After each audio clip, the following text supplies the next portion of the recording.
เอาในมื้อนี้เฮามาเที่ยวส้มเจาะลึกประวัติศาสตร์กับท่านอาจารย์ดร.สุเนศโพธิสารจะเว้าเรื่อง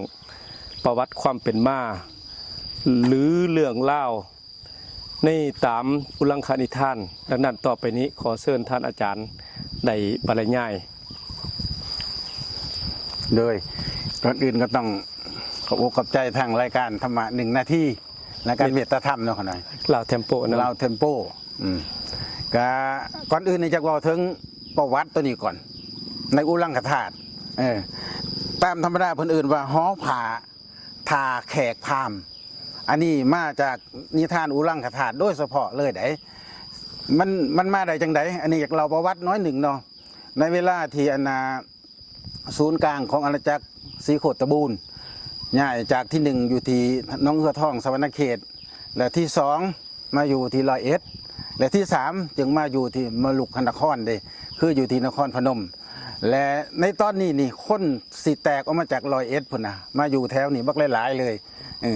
ส่วนหลายก็ไปอยู่ที่ท่าแขกนั่นแหละไปกับสุมิตรธรรมวงศาแต่จำนวนหนึ่งได้มาอยู่บ่อนนี้เนาะและบ้านนี้บุริจันทร์อวยรวยที่อยู่เมืองเวียงจันทร์นี่เราเป็นพ่อหน้าตัวพ่อหน้าที่มีคุณธรรมโดยมีพระ2 องค์มาสั่งสอนเราเด็กเราจึงสั่งสอนคนอื่นให้มีคุณธรรมศีลธรรมขึ้นแล้วก็ไปหอดหูของสมิตรธรรมวงศาอยู่ท่าแขกพุ้นและเพิ่นต้องการสถาปนาให้บุริจันทร์อวยรวยนี่เป็นเจ้าเมืองบุรีจันทร์เมืองจันทบุรีว่าสันสาเพราะฉะนั้นทั้งท่าแขกได้ทรงพราหมณ์ทั้งหมด5 องค์ขึ้นมานี่ได้5 องค์นี่มีสื่อดังนี้อันที่1นี่มั่งคละพราหมณ์อันที่2จุลมั่งคละพราหมณ์องค์ที่3เป็นไสยพราหมณ์องค์ที่4เป็นสิทธิพราหมณ์องค์ที่5เลยเป็นจิตวัฒนพราหมณ์พราหมณ์ทั้ง5 องค์นี่ให้ขึ้นมานี่และมาสถาปนาบุรีจันทร์เป็นเจ้าเมืองบ้านนี้เวลาขึ้นมาท่าแขกพราหมณ์ทั้ง5นี่ขึ้นเฮือมาในประวัติอุลังคธาตุบอกจังสั่นขึ้นเฮือมาปุ๊บพอมาฮอดทาจอดเขาเอ่นว่าทาจอดทาหอแพคือทาตัวนี้นี่คันสิว่าแท้ๆในสมัยนั้นนะทาเฮือมีอยู่2 แห่งเท่านั้นคือทาหอแพนี้กับทาปากประสักปากประสักมีที่2 ทานี่2 ทานี่จะมีหนทางเข้าไปฮอดพระธาตุหลวงพุ่นในบูฮานไม้เขาน้องกันแท้ในแม่น้องกว้างใหญ่ขนาดเพราะฉะนั้นเมื่อเพิ่นขึ้นมาฮอดทาหอแพคือบ่อนี้นี่ปุ๊บแล้วก็ผู้ที่เป็นเจ้าของที่อยู่นี่เอิ้นว่ามื่นก้างโฮงมื่นก้างโฮงนี่เป็นอพยพมาจากร้อยเอ็ดพุ่นแล้วมาตั้งอยู่นี่มื่นก้างโฮงนี่ได้ไปบอกให้มื่นนั่นถ้าอารามอยู่ใกล้ๆกันนี่แหละพวกที่แตกมานำกันหันแล้วก็ไปเอิ้นพอเลี้ยงแม่นมแล้วก็เสนาอมาตย์ให้มาฮอดนี่แล้วก็มาพากันเฮ็ดหยังมาพากันสร้างหอโฮงให้พราหมณ์ทั้ง5นี่อยู่อาจจะเป็นหอโฮงโซข้าวกับบ่ฮู้เลยเนาะให้เพิ่นได้อยู่เพราะฉะนั้นในอุลังคธาตุจึงบอกว่าปรากฏสื่อทาเฮือที่เป็นทางการก็คือทาหอผ่าทาแขกพามอันนี้คือสื่อเต็มเด้อทาหอผ่าทาแขกพามมีภาพน้ำไหนเพราะว่าภาพมหาองค์มาดิอันนี้เอื้อนกันมาตั้งแต่พุ่นแหละมานี่ปุ๊บอันนี้เป็นประวัติของทาหอผ่าทาแขกพามประเด็นที่2เขาอยากให้เข้าใจอย่างเข้าใจอันน่ะเป็นยังมาจังเวียงจันทร์จึงเป็นเมืองนะจะเข้าใจจังไดคือว่าบางทีแหละในเมืองศรีโคตบองมันมีระยะเดระยะที่1อยู่ที่น้องเหือทองสวรรณเขตระยะที่2อยู่ที่ร้อยเอ็ดระยะที่3มาอยู่ที่ท่าแขกระยะที่4อยู่ที่เวียงจันทร์ระยะที่5จึงกลับไปอยู่ที่เมืองท่าแขกฝั่งลาวพุ่นเพื่อจะเป็นระยะในระยะนี่มันเกิดขึ้นย้อนหยังจังมีเมืองแถวแต่ก่อนมันเมืองมีแต่คนน้อยๆได้ในเวียงจันทร์เนี่ยบ่ได้หลายแต่ย้อนการแตกของอาณาจักรศรีโคตบองระยะ2คือร้อยเอ็ดแตกร้อยเอ็ดนี่ถือกุลุนทะก็คือถืออยุธยามาตีแล้วก็ถือทั้งขอมมาตีส่วนมากเขาจะแตกขึ้นเหนือ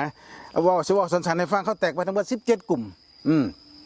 กลุ่มที่1ในมื่นพิษณุโลกไปทางบูรพาพุ่นกลุ่มที่2ในพญาอัคคะพญาขุนพลเทพ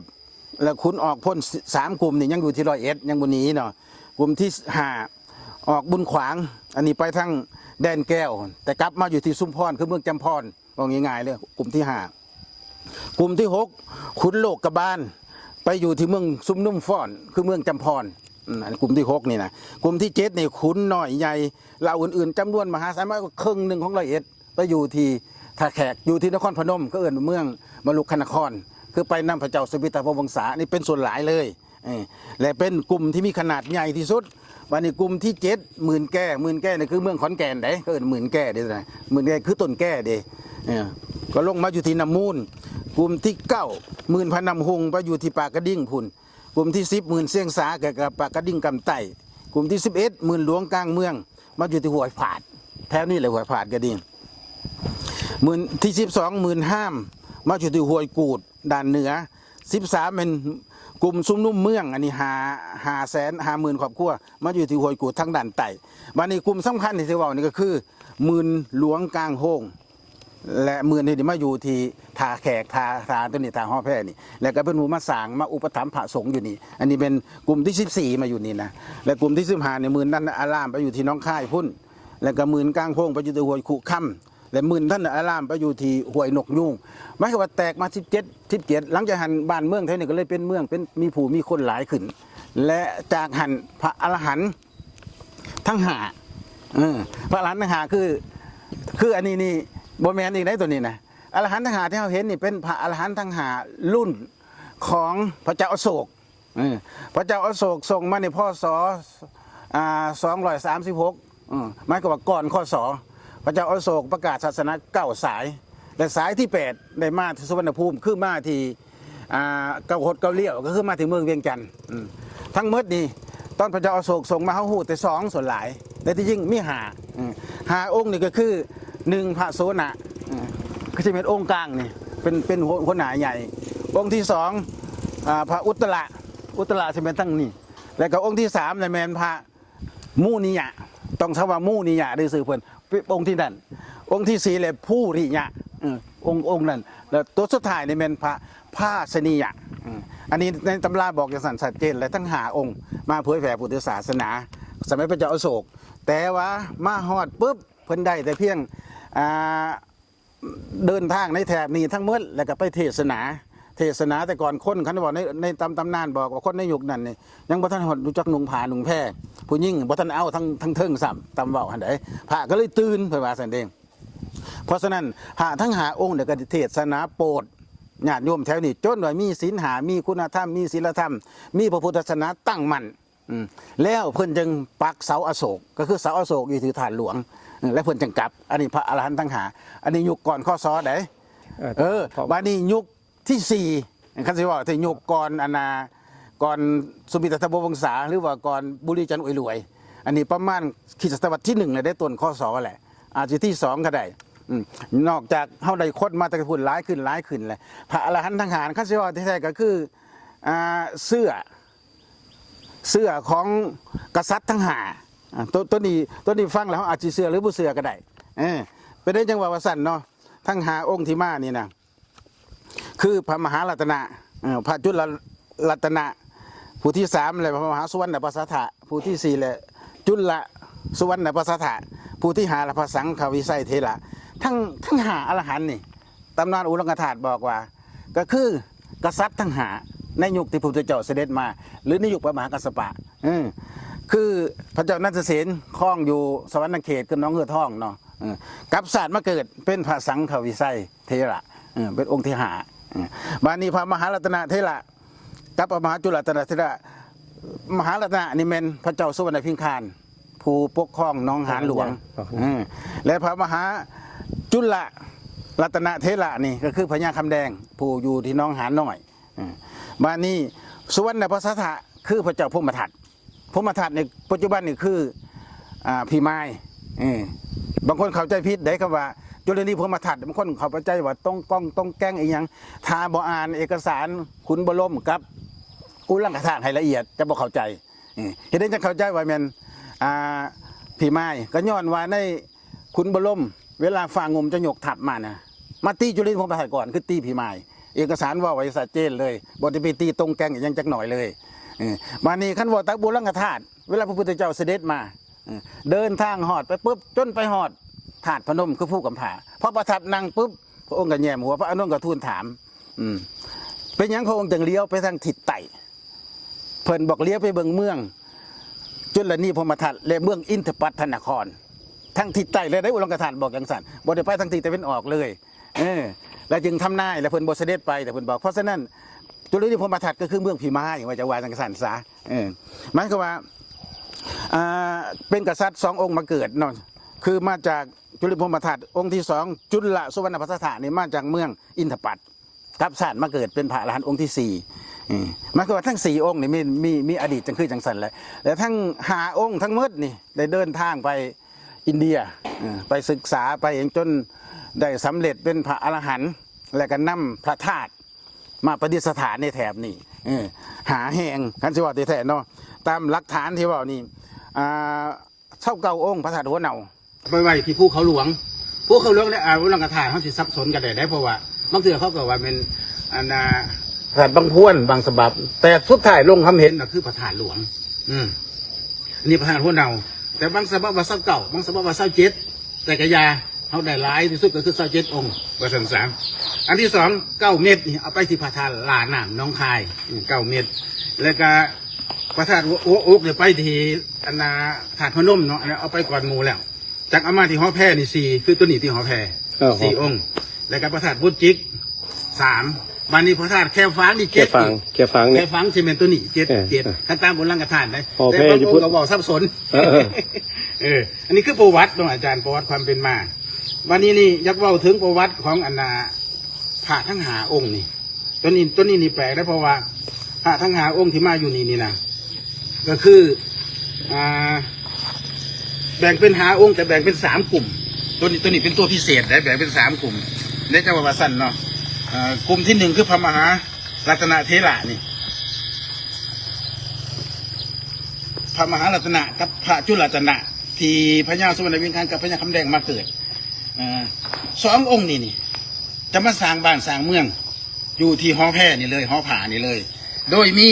10,000 ก้างโฮงเป็นเจ้าภาพมาสร้างอยู่นี่แต่จริงหรือไม่จริงห้องกับบุหูแต่ตำนานอุลังกธาตุบอกจังสันอิหลีว่า10,000 ก้างโฮงมาอยู่ที่นี่และกับพระ2 องค์นี่ประจำอยู่ที่นี่แล้วก็2 องค์ก็คือสุวรรณพิงคารมาเกิดส่วนจุลนีนี่เป็นพญาคำแดงมาเกิดแล้วเพิ่นก็มาอยู่วันนี้แล้วก็พญาเทศสอนเรื่องวิปัสสนาได้เป็นส่วนหลายอันนี้เป็น2 องค์มาอยู่นี่หอแพบานี้อันที่2พระจุลปัสสะครับมหาสุวรรณปัสสะพวกนี้มาจากเมืองจุลนีองค์ที่1องค์ที่2นี่มาจากเมืองอินทปัตเนาะมาเกิดบานี้เพิ่นมาสอนวิปัสสนา2 องค์นี่สิเป็นประจำการอยู่ที่พุ่นจิกเวียงงัว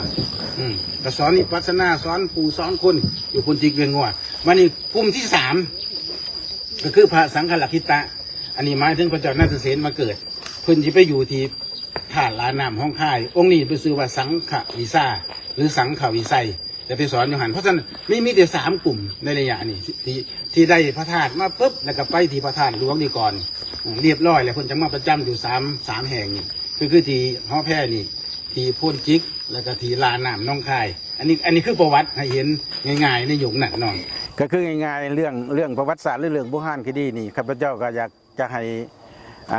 ศึกษาและต้องเห็นความเป็นจริงเท่านั้นได้เราต้องหาตัวที่เป็นสัจจะตัวที่เป็นเขียนหลอกกันขึ้นมาอย่างต่างๆเราก็ต้องเอาออกให้เห็นความเป็นจริงเพราะฉะนั้นเรื่องที่ว่ามาทั้งหมดนี่เรื่องพระพุทธศาสนาเข้ามาในลาวนี่แม่นเรื่องที่เป็นจริงที่มาจากอุลังคธาตุก็บอกยังถือเล่มมา2 เล่มบ่แม่นเฮาต้องเว้าเอาเพราะฉะนั้นนับตั้งแต่พระพุทธเจ้าเสด็จมาเรียบโลกอันที่2การเป็นปมากัสปะนำพระธาตุ8 เมตรไปที่ภูกำผ้าแล้วก็มีพระ3 องค์นั่นแล้วก็ไปศึกษาอยู่ที่นครราชคฤห์ก็เป็นพระลาวก็อยู่ที่พระธาตุหลวงและยุคที่3จึงเป็นยุคของพระเจ้าอโศกส่งพระอรหันต์ทั้งหมด5 องค์ดังที่ว่ามาเนี่ยอันนี้คือความเป็นจริงพระโสนพระอุตตระพระชามูนิยะผู้ลิยะกับซานิยะตัวนี้เป็น5 องค์มาหลังจากหันจึงเป็นยุคที่4จึงเป็นยุคพระอรหันต์นำพระธาตุทั้งหมด5 องค์มาแล้วก็ประดิษฐานที่ธาตุหลวงแล้วก็ที่พุ่นจิกเวียงงัวที่หอแพนี้กับอยู่ที่ธาตุลาน้ำและองค์สุดท้ายจึงว่าถือว่าเป็นหอแพนี่เป็นพระเจ้าสุเวทวงศาจากท่าแขกพุ่นได้เชิญพราหมณ์ทั้ง5 องค์ขึ้นมาจังมี มาจอดอยู่ทาเฮืออยู่นี่นะจึงเป็นทาที่มีประวัติศาสตร์อยากจะว่าสันเพราะฉะนั้นเราจะต้องได้คำนึงถึงความเป็นจริงอยู่ในประวัติศาสตร์อันใดก็อยาที่บ่แม่นความจริงเนี่ยบ่อยากให้เสือถือแต่เป็นความจริงเลยเราควรจะเคารพนับถือบูชาความเป็นมา อดีตที่มีมายาวนานต้องหาแต่ความเป็นจริงเท่านั้น จึงจะขอฝากไว้ให้ทุกท่านได้ใส่ใจเบิ่งให้ไม่เฮ็ดได้แท้เนาะทั้งหาองค์เฮ็ดแล้วอยากให้เฮ็ดอีกหาองค์ เพื่อเป็นเครื่องจะลึกถึงความเป็นจริงที่เป็นมาก็ขอจบเท่านี้แหละ